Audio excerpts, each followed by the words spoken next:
No, way good. off topic. Yeah. No, that's okay. I mean, it's that was a good topic. Yeah, I like it. We could get into that more later too. But we want to start on the climate change. Yeah. So, how many of you guys do you guys all read that UN report? I didn't read it. Yes. Well, wait. I read parts of it, and I read articles about it. I didn't read the whole thing. I read the article, but I didn't read the report. Yeah, because it was really fucking long. I copied one of those pictures, the picture they had of like this guy in China, just like covered in fog with the mask. Yeah. I sent it to my dad when he was just like spamming me with Trump messages. Well, I'm like, because he doesn't believe in it, and I'm just like, here's a picture. I can't. Well, Trump doesn't. I know. You know what's ironic too is Trump. His whole focus on immigration is such a fraud to me because I think it's purely for political gain in the short term. Because all of his actions that are exacerbating climate change, you do realize there's going to be mass migrations from the global south to the north with climate change rolling in, right? Like, on one hand, you are condemning the migrations, that's happening right now, and on the other hand, you're ensuring it's going to get significantly worse in the future. Yeah. One of the so I listened to this awesome podcast, Waking Up with Sam Harris, number 95, with Joseph Rome, I think is how you say his name. He's a climate scientist and a reporter, like a science reporter. And one of the things that he was saying about that is that the Syrian refugee crisis was, I want to say, around 2 million. And it's going to be nothing. Million? It's going to be nothing. The refugees are in the next, I think, by 2050, they're going to displace around 1 to 2 billion. Yeah, it's going to be. It's different than. Holy shit. Than it's like a different term. What am I thinking? Immigration versus migration. We're talking mass exodus of populations. Yeah. And one of the other things that he was talking about too is that it's even worse because if we don't curtail it, we're looking at like progressive sea level rise over the course of 100 years or so. And I think if we don't stop it at under 2 degrees Celsius or 3.6 degree Fahrenheit rise, then we're looking at by the time I want to get this right. By the time we get to 2100, we'll have 100 feet of sea level rise per decade. Like, that's the speed of rise. And so at that point, it's like, where do you stop? How far inland can you go, and how, at what height do you start building your infrastructure again? Because in a decade it might be flooded again, right? It's like that scene in Cloud Atlas where they're in like this futuristic city, and you look out the window and you can see the sunken ruins of the old metropolis in the distance. And they're like, yeah, this one's going to be underwater too in another few decades. We're building a new city. It's like, it's exactly like that. Well, I don't want to... So one of the ideas that comes to mind for me when I think about this situation, I think, okay, overall I want to like give the idea that we can also adapt and we can create engineering like programs that will take this into consideration. So that being said, I think one of the things that we could do most easily would be to create cities that are made to go underwater. Very true. So but on land now. And we got to be clear that there's two very different conversations, which is, mitigation versus adaptation. Exactly. Yeah. Definitely. And we should do a quick little mark here that the science, the big thing in this UN report is we have till 2030 to stop like the worst, like the cycles that we're not going to be able to reverse. 2030? We have till 2030. We have till 2030 to get net zero carbon emissions. Well, that's the thing. It's not just us. It's the world that has to do that, right? Although us and China are the two biggest players for sure. And India. if we put all of our might into making both ourselves and the world adapt, it could happen. Yeah, and the other thing too is that honestly, if we shifted to green energy, like just 100% shift, the economic growth would be almost the same. Like it would be like 0.1% less. That's, I think, the difference that Rome was saying. But that's what we know right now. Like we don't even know about the adaptation that people would have to do like based on that.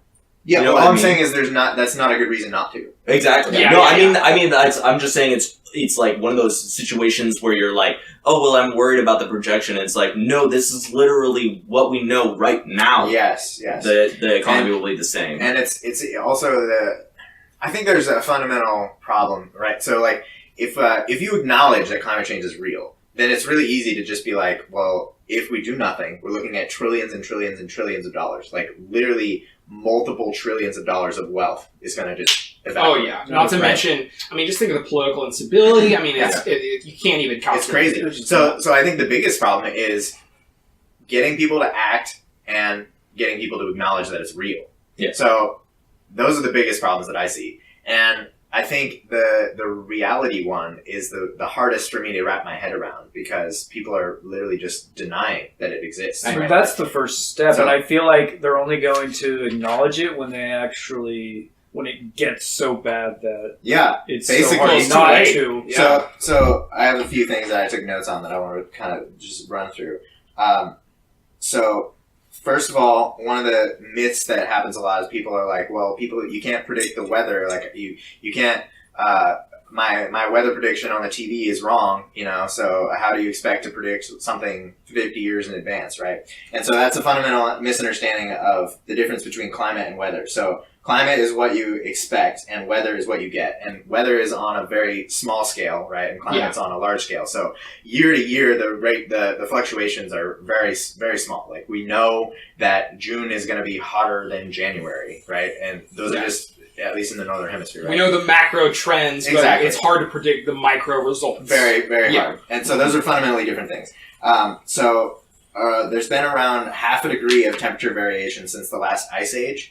And now we're looking at upwards of 2 degrees Celsius change. So it's like 4 times as much. And it's happening 50 times faster than we would expect if it was natural.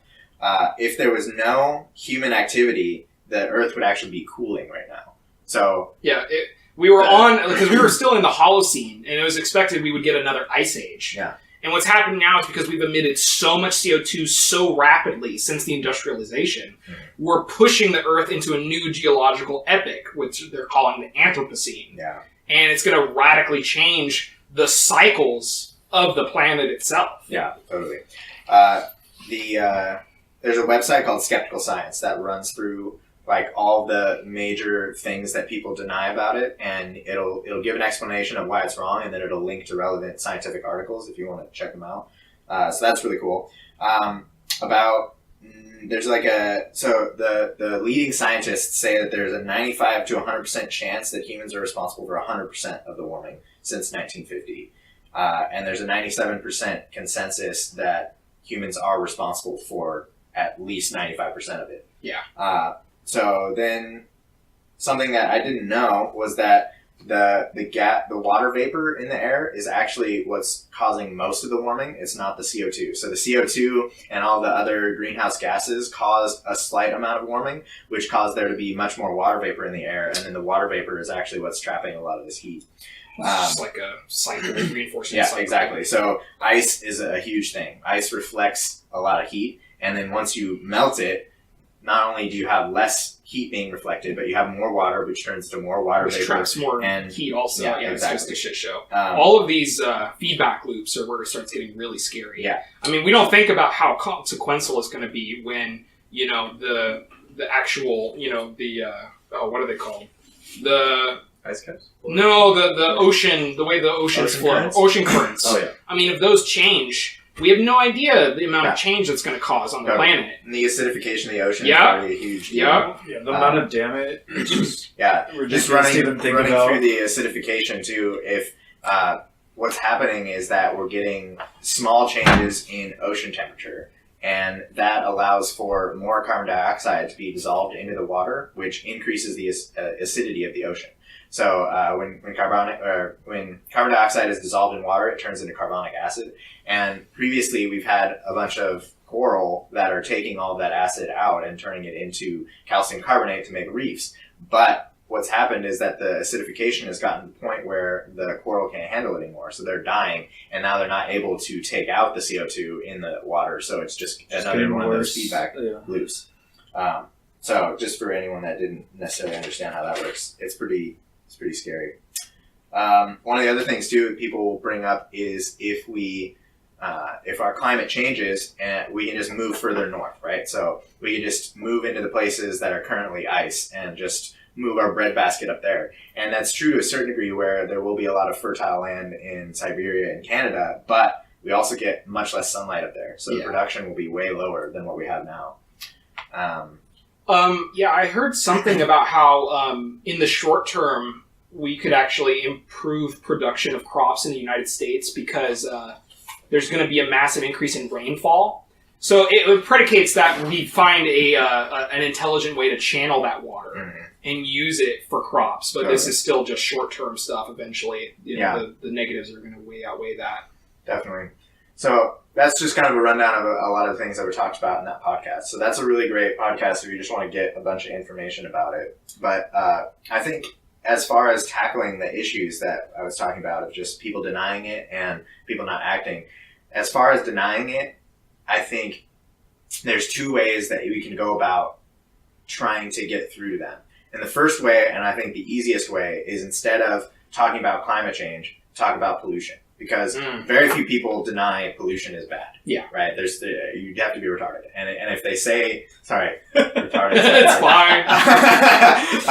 If they say that they don't like it, then they can just stick their mouth over a tailpipe and see how they like that. Right? Yeah, just look at a picture of downtown China. Exactly. You know? And there's clear evidence that there is a direct link, right? We know that people's lungs they can't handle that. It also lowers brain function. There's a new study talking about that. And it increases risk of Alzheimer's too. So I mean, there's tons of reasons aside from just fucking the planet that we could just be like, okay, well, sure, let's just, maybe you're right. Maybe, we know you're not, but maybe you're right.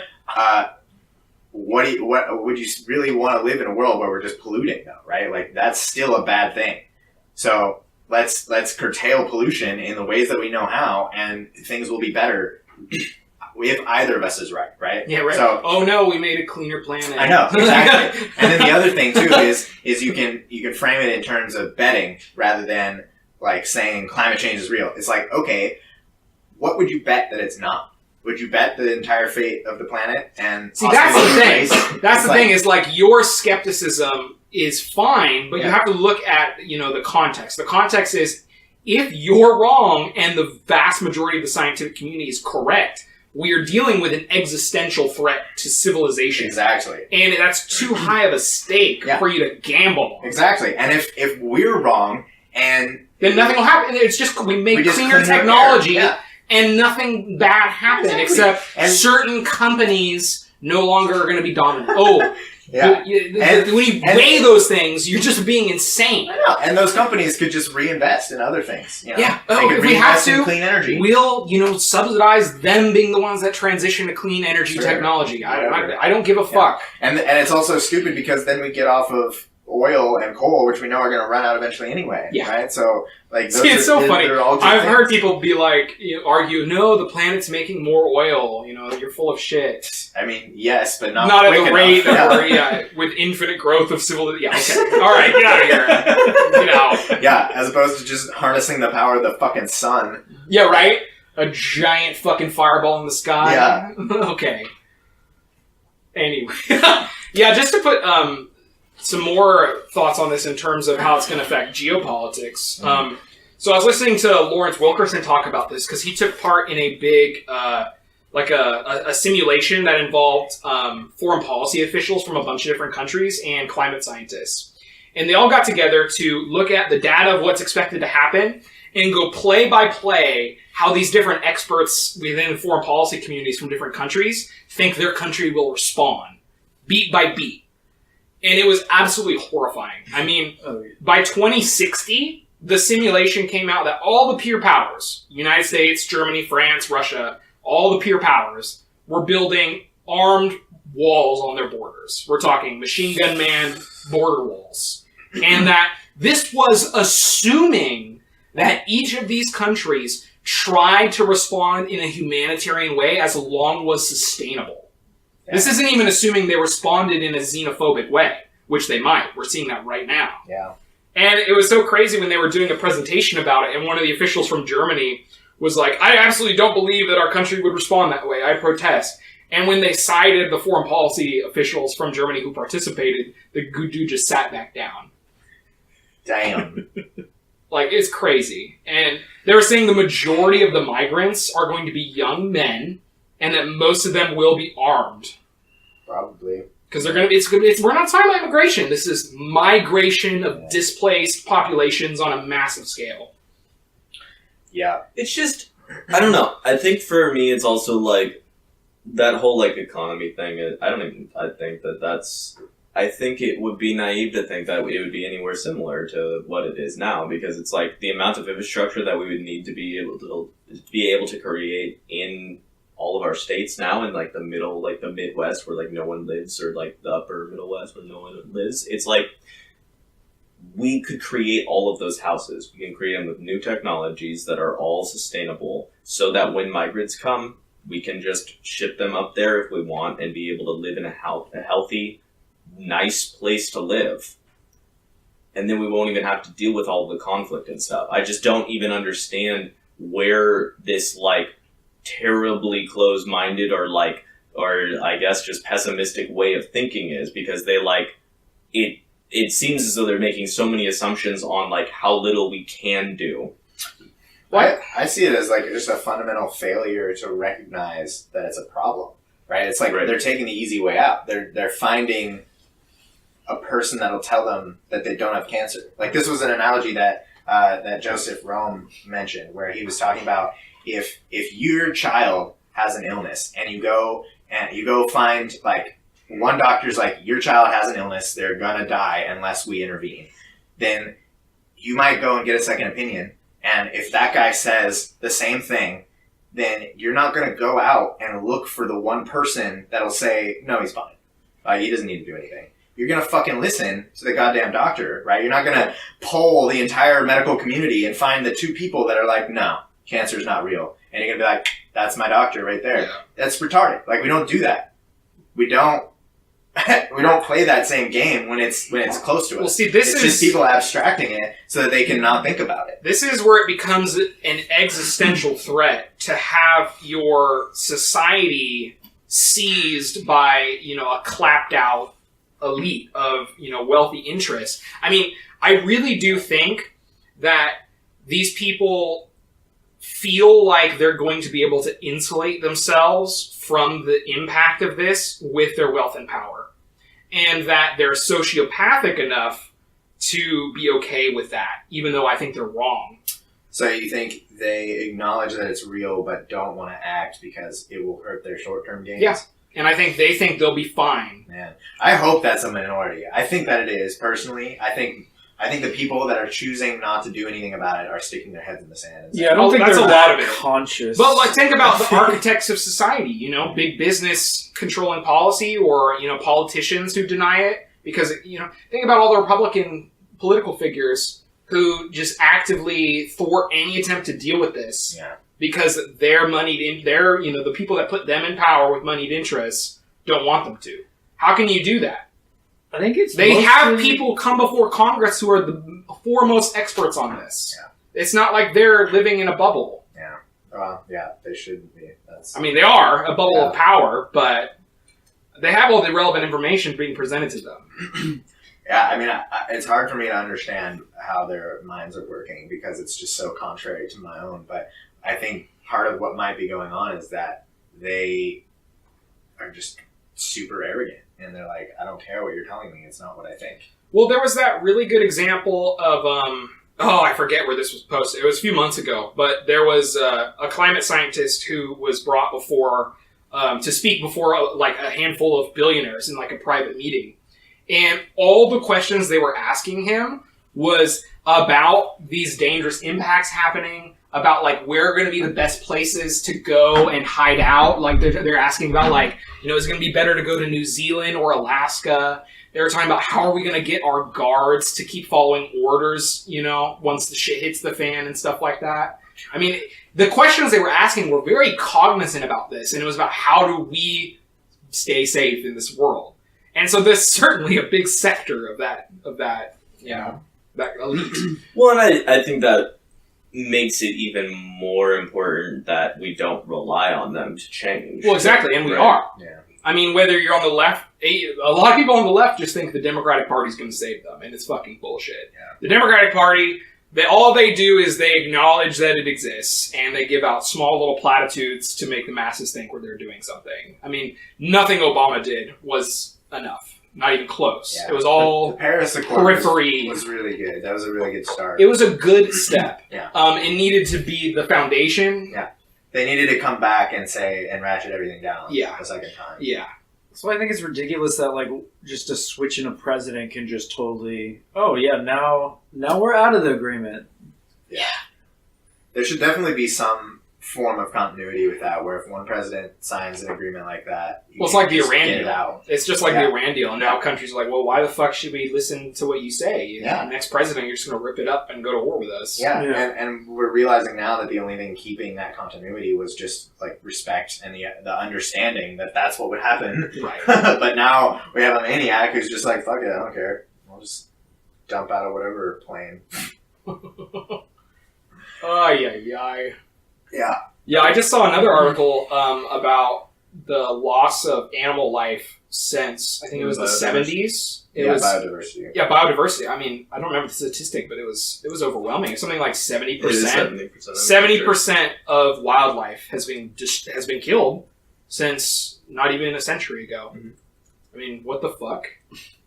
Which is like the importance for that is that there's obviously the kind of just like empathetic or like Well, yeah, there's like emotional like, but also we but- need that biodiversity to sustain civilization. Well, we need the biodiversity to sustain any kind of life. Exactly. It's like more biodiversity allows for more adaptation Yeah. to changes. And so if there's little, it's like the same. It's like an Interstellar where it's like all that's left is corn. Exactly. That's what I was Yeah. literally going to say. The one that's terrible if there's only corn left, because one virus that is really good at killing all of that corn can kill it in like. And that's what was happening. That's what was happening. Exactly. And that's not even talking about like the emotional or spiritual ramifications. I mean, what's the value of the fact that our children are going to probably grow up in a world where there's no elephants anymore, or no tigers, or no rhinos? I mean, there's something lost there that has inherent value. That these creatures. I mean, this is the only planet we know that has life on it.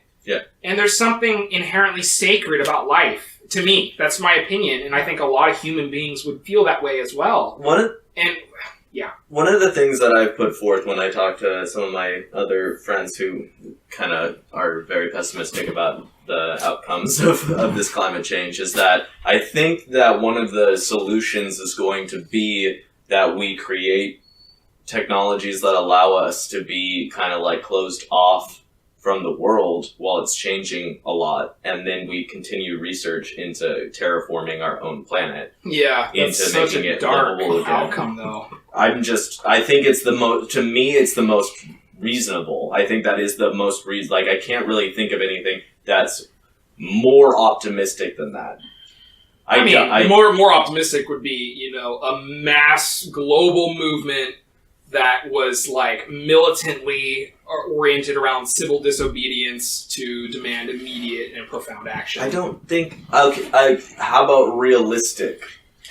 Yeah, that's the thing. Yeah. I think it could happen. I don't think that's necessarily unrealistic. I don't think it will happen. The only reason why I don't think it's going to happen is because people won't know.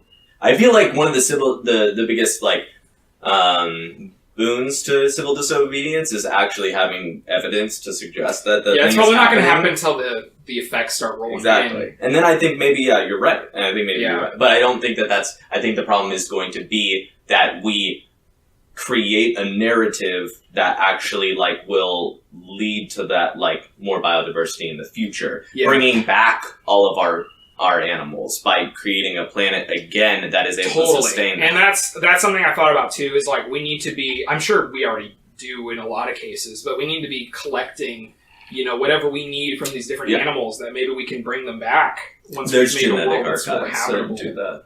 Yeah.